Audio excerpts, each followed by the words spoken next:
was like, I wanted to make him a guy who you were like, this guy's kind of a jerk, you know? Like, this guy hates children, he drinks, he pops pills, he kind of makes fun of people.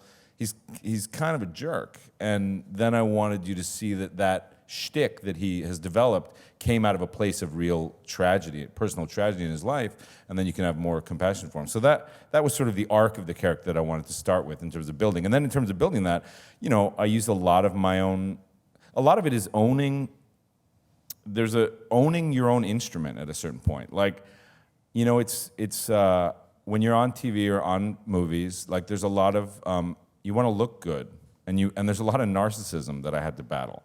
You know, like even coming down to the first scene where I have my shirt off was like, you know, you read that in the script and you're like, oh, I want to look good. Like I'm going to work out. I'm going to like do a bunch of crunches and eat, you know. And then so I had to really take stock and be like, no, this is a guy he was in Hawkins, Indiana. He's a police chief. He's not going to work out. Like he doesn't have one of those bodies. Like he's a normal guy. He's an ordinary guy. And I wanted to embrace those things.